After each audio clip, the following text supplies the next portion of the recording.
अस्सलाम वालेकुम रहमतुल्लाहि व बरकातहू। व्यूअर्स, आज आपको एक बहुत ही अच्छा केस हम बता रहे हैं। तो जैसे कि इस माहौल में पार्चुरेशन का मौसम है तो बहुत सारे केस ऐसे आ रहे हैं। तो आपके सामने ऐसे मसले बनते होंगे तो बाज़ औक़ात डायग्नोसिस नहीं होता और सही परफेक्ट ट्रीटमेंट नहीं होता और लार्वा यानी कि बच्चे की जान नहीं बचाई जाती। तो अभी का पार्चुरेशन का मौसम है तो बहुत सारे कटरे होते हैं इस तरह की बीमारी में आकर मर जाते हैं। तो अभी बताने का मकसद ये है कि यहाँ पर अगर आपके पास कहीं भी इस तरह का केस आए तो ये आप मेडिसिन यूज़ करें। अल्लाह पाक के फज़ल करम से इंशाल्लाह ठीक हो जाएंगी। और ये मसला क्या था यही बताएंगे आपको और किस वजह से हुआ। तो देखें, इस तरह की कंडीशन जो है ये 3-4 वजूहात ऐसी हो सकती हैं कि ये इस तरह की कंडीशन हम जब देखते हैं तो सबसे पहले तो भाई आप मेरे इस चैनल को सब्सक्राइब कर दें, फॉलो कर दें ताकि आने वाली हर वीडियो आप तक पहुंच सके। तो ये 3-4 वजूहात ऐसे हो सकती हैं कि जिससे हम जजमेंट करेंगे ये क्या बीमारी हो सकती है। तो सबसे पहले इसे मैग्नीशियम की कमी हो सकती है, क्योंकि जब 3 से 4 महीने का लार्वा हो जाता है, काफ हो जाता है तो उसका दूध पे सिर्फ 2 महीने तक 3 महीने तक दूध पे डिपेंडेंट करता है। तो दूध में इतना मैग्नीशियम नहीं होता कि उसको पूरा मिल सके और दूध में मैग्नीशियम कम होता है जिसकी वजह से भी मसला बन सकता है। और दूसरी वजह ये भी हो सकती है कि विटामिन B1 की कमी भी हो सकती है। और तीसरा ये भी हो सकता है कि मेनिंजाइटिस, इन्फ्लेमेशन ऑफ ब्रेन यानी कि दिमाग के अंदर सोजिश हो सकती है, स्वेलिंग हो सकती है। तो ये बैक्टीरियल भी हो सकती है। तो चौथा हो सकता है इसके वर्मिनस टॉक्सीमिया।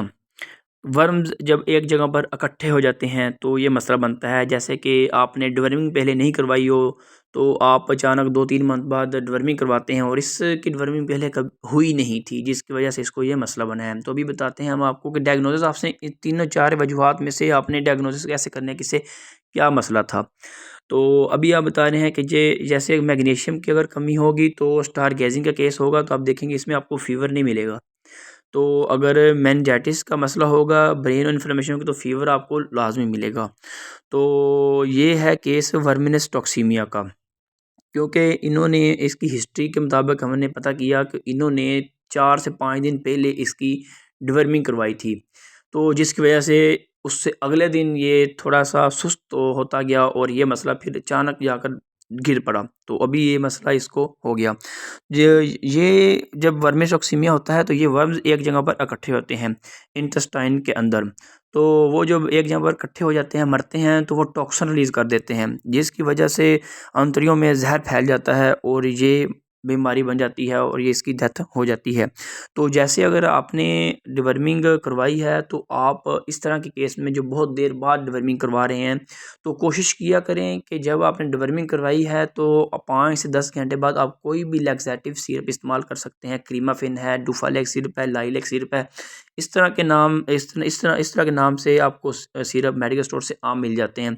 तो जब आप डिवर्मिंग लेट करवा रहे हैं छोटे बच्चों में, काफ में, तो कोशिश किया करें कि उनके साथ आप कोई भी लैक्सेटिव सिरप इस्तेमाल कर लिया करें। जिससे करने से वो ये होता है कि जो वर्म्स होते हैं इकट्ठे हुए होते हैं, उनका टॉक्सिन होता है वो अंदर गुमटियाँ बन जाती हैं और इंटेस्टाइन बंद हो जाती है जिसकी वजह से वो बाहर नहीं निकल पाते। तो जब आप डिवर्मिंग करवाएँगे उसके बाद आप लैक्सेटिव सिरप उसको ओरल देंगे तो वो जहाँ पर वर्म्स इकट्ठे हुए होंगे तो इससे जल्दी इसको यानी कि मोक लगेगी, फीसेस पतला करेगा और जो टॉक्सिन जितनी होगी वो फीसेस के रास्ते से रिलीज़ हो जाएगी और इससे आपका कफ बच जाएगा। तो डिवर्मिंग करवाने के लिए शेड्यूल तो यही है कि आप शुरू से डिवर्मिंग करवाएँ और ये मसला नहीं बनता। और जब अचानक डिवर्मिंग करवाएँगे उसके साथ बाद आप ये लैक्सेटिव नहीं देंगे तो यही मसले बनेंगे। तो बेहतर है कि आप डिवर्मिंग जब करवानी है तो लैक्सेटिव सिर्फ कोई भी कब्ज़ के लिए जो होते हैं इस्तेमाल लाज़मी किया करें। दुआ में याद रखिएगा। अस्सलाम वालेकुम रहमतुल्लाहि व बरकातहू।